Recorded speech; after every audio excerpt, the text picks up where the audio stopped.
махсусан он шаҳрвандони дар кишварҳои ғайриқонунӣ ё ки адказ омадагӣ аз саи ҳуҷҷатҳошон салом тамошобинони барномаҳои сомониён тиҷаӣ.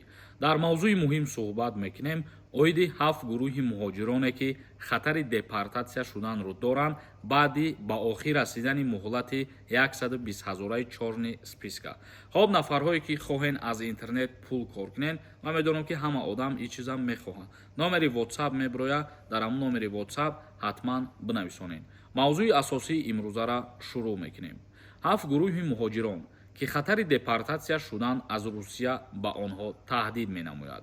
то 5 феврали соли 2025 муҳлат буд ки ҳар як муҳоҷири ғайриқонунӣ будубоши худша қонунӣ бигардонад ва баъди 5 феврал аллакай ин 7 гурӯҳ аз қаламрави Русия депортатсия карда мешаванд.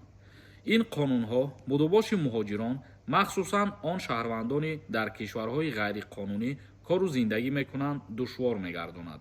қонунҳои нав қабул карда мешавад.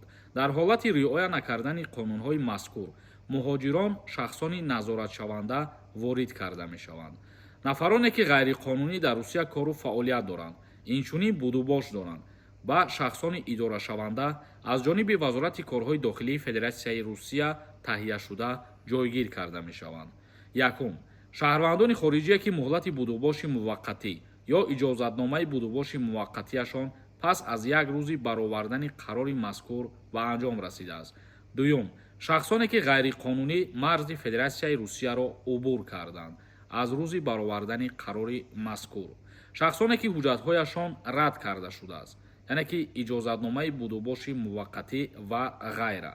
шахсоне ки аз ҳудуди Федератсияи Русия аз рӯзи баровардани қарори вазорати корҳои дохилии Русия ё суд берун ё ихроҷ карда шуданд.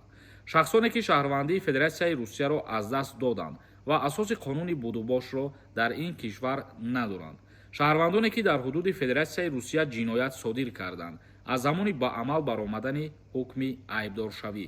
7 гурӯҳ одамҳое ки таҳдид мешавад ба инҳо депортатсия кардан баъд аз ба анҷом расидани муҳлати чорни списка, ҳамин нафарое ки мо номбар кардем, ин корҳое ки агар ба шумо тааллуқ дошта бошад аз ҳамин 7 гурӯҳ номбар кардаи мо, шумо бояд ки Федератсияи Русияра тарк бикунед. акнун комментарияҳои шуморо мехонем ва ба саволҳо ҷавоб мегардонем.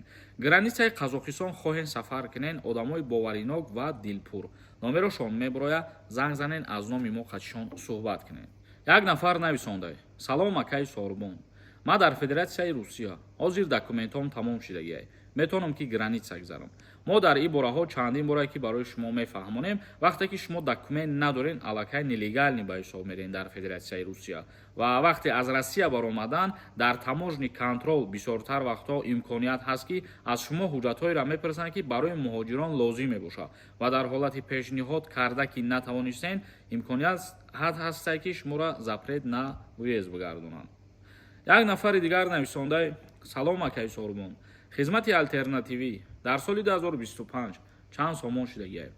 аз сабаби боло рафтани нархи нишондиҳанда дар соли 2025 57,000 сомон шудагиаст.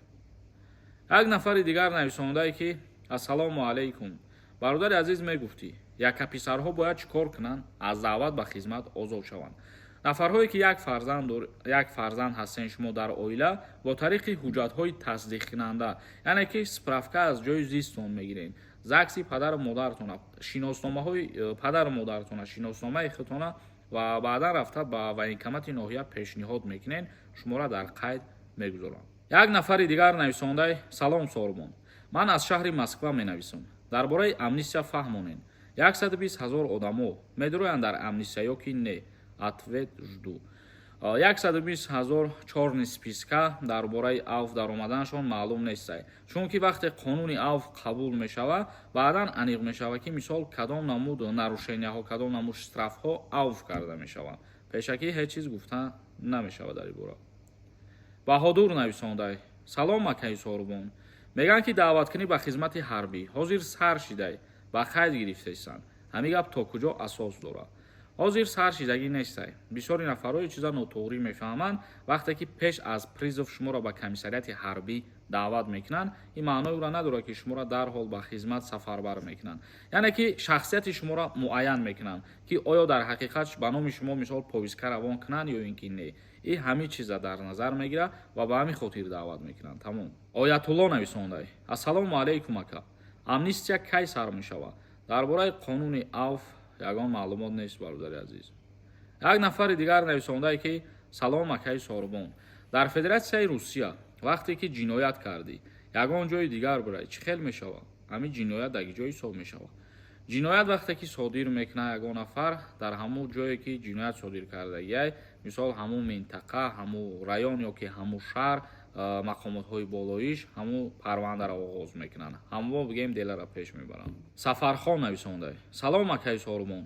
Границаи Қазоқистон меган маҳкам шидесай. Рост бошад? Не, граница маҳкам шидагӣ нестай. ҳама рафта омадесай, граница перескат кардесан. дар ин бора ягон қарор ё ягон фармон нест бародари азиз. ҳар чизеро ки мо дар бораш гап назадем, значит ки дар он бора ягон чи гапи нав нест ё ягон қарор шидагӣ нестае ки мо дар бораш гап занем. Зиндаву сарбаланд бошен. Видеоро ҷамъбаст мекунем. Худованд ҳамаи мо шуморо нигаҳбон бошад.